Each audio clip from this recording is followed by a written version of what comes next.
Hello, this is Motor City Spark, and this is part 2 of our 250R CDI component testing. And we're going to try and make this simple. At the bottom here is a list of the components we tested. And for our testing, we had a high-speed current sensor measuring the output of our CDI going into the ignition coil. We also had a high-speed current sensor at the spark plug itself, measuring the spark current waveform, which is our spark energy. We also measured a couple of signals directly on the CDI itself, and I'm glad to say that throughout all the testing, all the combinations, the output of our CDI and the signals on the board, nothing changed. They were constant throughout the entire testing. So you can run any of these combinations. It's not going to have any effect on our CDI. What I'm showing you up here is some typical waveforms. Now, each ignition coil has its own unique waveform. This is just a typical waveform, and it's also not showing noise. Whenever you have an abrupt change, switching high currents, you're going to have noise. So we would typically have noise here, and when it changes, we would have some noise. We may see a resonance here with a couple of the configurations. Of course, when we stop sparking, we have noise, and this is where we're dissipating the rest of the energy in the circuit. So what we're showing you here with the resistor plug at 1500 RPM, which is idle, we capture a scope trace, and it looks like that. We run it up to 15,000, capture it again, and it's identical. And that's because our CDI outputs the same spark energy all the time. It doesn't change with battery voltage or engine speed. It makes testing really nice. So we can test today, tomorrow, next week, next year, and the results will be the same.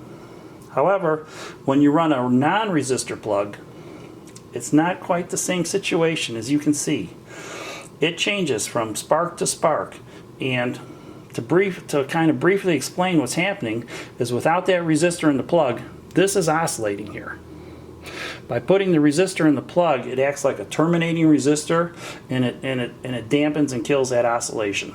So from what you've heard and read of not running non-resistor plugs with CDIs, that's true. Do not run a non-resistor plug with a CDI. So in our list here, we put strike through the 2 non-resistor plugs. Do not run those. From part 1, we also struck through the standard automotive plug wire. And again, that's just full of noise. That's a really terrible spark plug wire to use with a CDI. We're also going to strike through this NGK stranded wire, and it looks like this. It has a 5K resistor in that boot. The results weren't that great, so we're going to strike that as well. So let's go over to our recommendations. If you run a TRX coil with the standard Honda stranded wire, that's the wire that comes attached to the coil itself.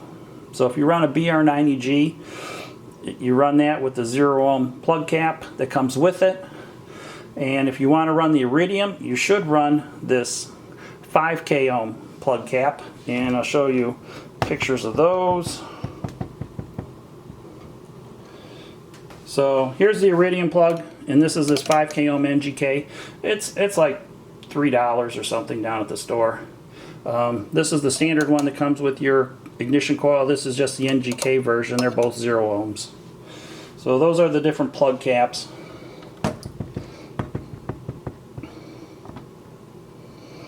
So somebody's going to ask, you know, if I put that 5K ohm plug cap on there, aren't I going to get lower spark energy? Well, that would be true if we're transferring DC power, but we're not. We're transferring AC power, and specifically pulsed power, and pulses contain many, many, many AC frequencies.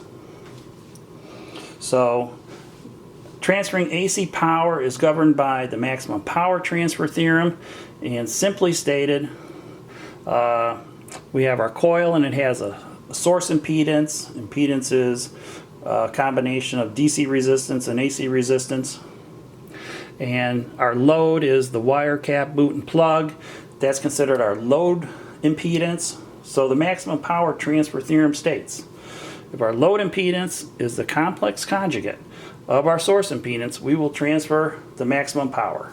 So by adding 5K ohm out here, It just makes a better impedance match, and we transfer more power. That's as simple as I can state it. Now, if you run the CR250 coil, you can run either the BR90G or the iridium, and it also works better with the 5K ohm plug cap. And this one makes a little more sense. If you look at the CR250, it has a secondary resistance of 5.3K, so adding more resistance to the load makes the impedance match better. So now we come down to the other coils, the NOLA G, Dyna, MSD, and Fueltech. Now we ran all of these with the stranded wire, and you will get more spark energy, but you will also get more noise, and in some cases a lot more noise. And noise makes heat, heat kills electronics. So our recommendation is, with any of these other coils, you're going to make your own plug wire anyway, so just use a CDI wire, which would be the Excel graphite or the MSD superconductor, and be done with it. So if we look at the NOLA G and Dyna, they both work better with the iridium plug. It's just a better impedance match, so much more that you should only run the iridiums with those two coils. And the Dyna coil actually has the lowest spark energy, and that kind of makes sense when you look at the resistance of the secondary. It's 10.4K. You can't push a lot of current through that high resistance, so it has the lowest spark energy. NOLA G isn't too far behind it at 8.3K. Now the MSD, it works best with the BR90G, and again, it works much better than with the iridium, so we're not recommending using the iridium at all with the MSD. The Fueltech, it comes packaged similarly to the MSD, but there is a difference in the coil winding, and it works equally well with the BR90G or the iridium. So let's take a look at these coils. Just got a few more comments on these coils back here. So over to the far right over here that's the TRX coil. You know, packaging wise, you know, you clip it on or snap it on with a rubber band, or you got to make a bracket for it.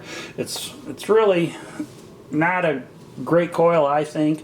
It's going to get hot quick. The one nice thing about it, it comes with a long spark plug wire. You can trim it to length. Next is the CR250. It has a 1/4 standard inch bolt mount. It brings out the laminated core, which helps with coil cooling. However, the downside is it comes with a really short spark plug wire, so kind of limits where you can mount it. The NOLA G next to it has smaller bolts, and they're also off to the one side, so it's going to vibrate. I could see those cracking someday.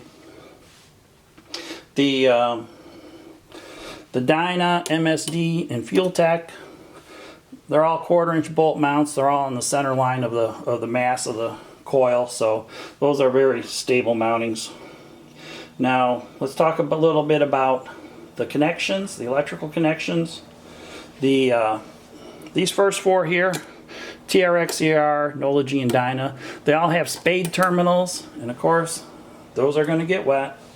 They're going to corrode, they're going to come loose, they're easy to short to, so that's not a great connection in my opinion. The MSD and Fueltech come with a weather seal connector. These are actually butt connectors. It's actually a hollow tube. You strip your wire, you slide it in there, crimp it down, you got heat shrink. So this weather seal makes for a much better connection. We have a weather seal connector on our CDI. Another thing that's kind of interesting is that these high tension terminals on Fueltech, MSD, and Dyna, they're all brass. And on the NOLA G here, it may be hard to see because it blends in, but that's kind of a gray, silverish kind of terminal. And when we rang it out initially, you know, we put our probe on there to ring out the ohms. It read 0, and it's like, this is a brand new coil. It can't be.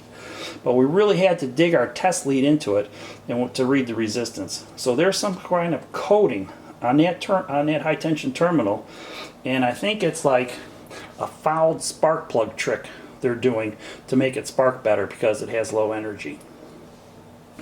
So that's kind of briefly our conclusions and recommendations.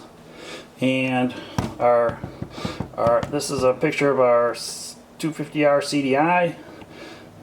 And again, our testing is coming along really good on it. Probably expecting to launch these CDIs in a couple of weeks. The performance, battery life, everything's been great on it, and I think you're really going to like the 10 different spark curves we have in it. You know, from trail and dune to drag. We got one TT curve in there, and you can get all of them with just a click of the switch here. So again, we'll keep you up to date on that. Hope you enjoyed the video. Bye.